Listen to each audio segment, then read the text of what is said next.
copyrighted telecast may not be reproduced, retransmitted, or used in any form without the authorized written consent of NASCAR Broadcasting. NASCAR would like to thank all of our loyal fans for your continued support, and we hope you enjoyed today's broadcast. He was being detained a little bit. That was probably Ron Hornaday, I would think. Oh, problems. There's a left front that went down. The 88 of Matt Craftsman with problems early on in this race. Yeah, I saw Matt the last lap going real slow through 3 and 4. Obviously, he had that tire going down. Let's look and see what happened. You see Matt going in the corner. He sees the 15 of J.R. Norris. Looks like he had to get on the brakes a little extra hard. And that's when I saw him going slow through 3 and 4. You see the damage to the back end of the 09 of Joey Clanton. This just took place. Our first caution of the day has come out at Gateway International Raceway. And the tire beginning to shed, and along with other stuff. A lot of the parts on the back of that truck going away. Yeah, a lot of debris all over the racetrack now. The other going down in turn number 3. Joey backs off for the corner. JR gets in there a little bit too hot.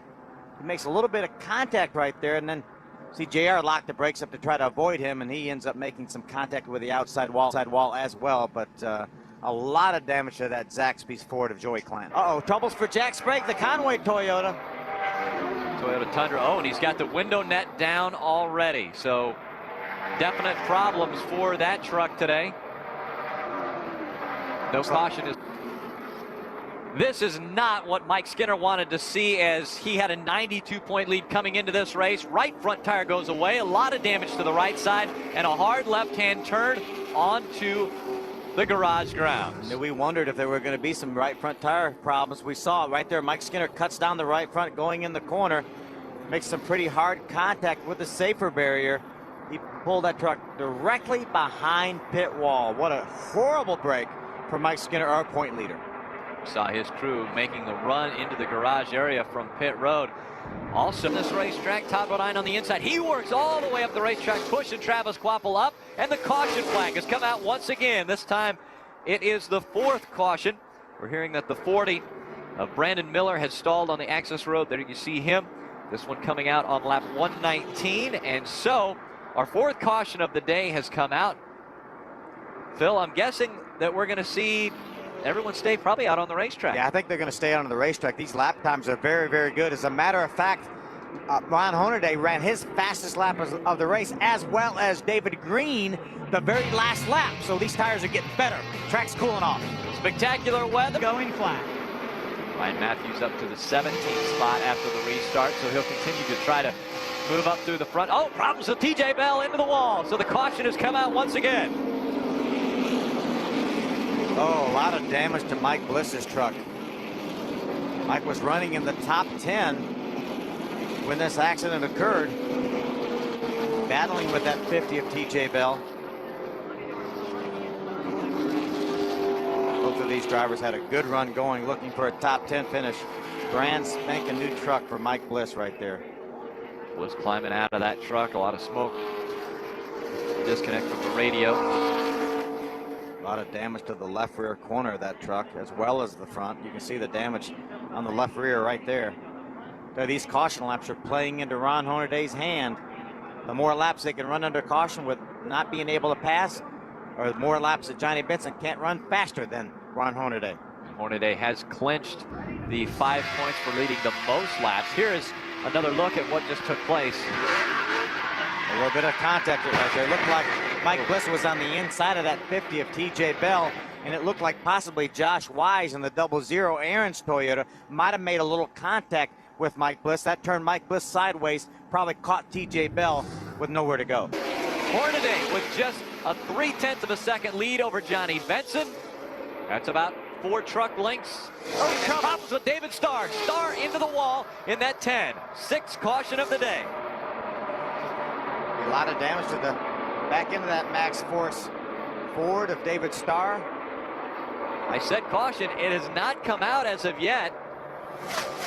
They are going to stay green. David Starr gets that truck refired. Away for Johnny Benson, the strongest truck on the racetrack all day, and now problems for David Green. David Green with a right front tire blown, and he's on the racetrack right in the racing line as they swerve around and try to avoid him. I don't see a great deal of debris right now. NASCAR is monitoring this. They have to watch for debris. David is to the inside of the racetrack. He will be able to hit the access road. That may keep the green flag out. What a horrible break, though, for David Green. Oh, yeah, that right front tire about to come off, but does not.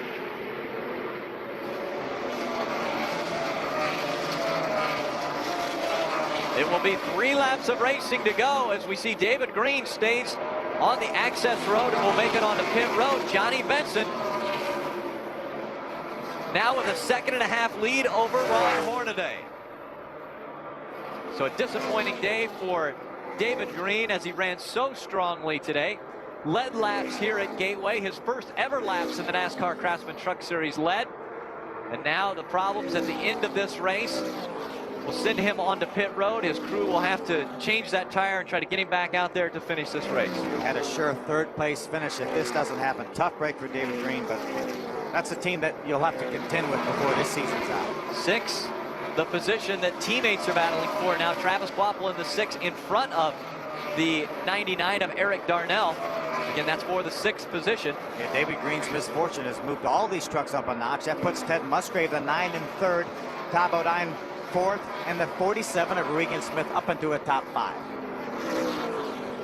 Under 2 laps of racing to go. This time by Johnny Benson is going to see the white flag, meaning 1.25 miles to go for Johnny Benson to see if he can notch his 8th career win in the NASCAR Craftsman Truck Series. It would be the 3rd win of 2007.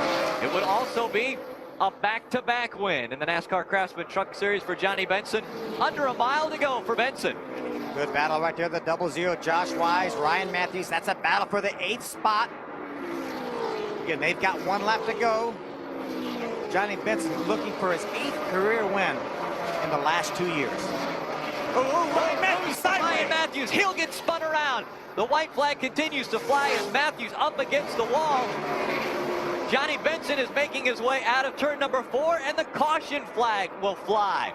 Johnny Benson crosses the start-finish line. Again, he already took the white flag as the caution came out, so that will be the end of the race. Yeah, now the flag man is waving the checkered flag. Johnny did not get the checkered flag when he came off turn 4 that time, but now you can see the flag man waving the checkered flag. The race is official once the leader takes the white flag if the caution comes out. Johnny Benson did have that white flag. You see Benson will get congratulated by Toyota teammate Ted Musgrave. That is the 9th win for Toyota in 2007. Adam Alexander. And it's the... And we will head now to Fontana and Randy Pemberton out there for This happy hour. copyrighted telecast may not be reproduced, retransmitted, or used in any form without the authorized written consent of NASCAR Broadcasting. NASCAR would like to thank all of our loyal fans for your continued support, and we hope you enjoyed today's broadcast.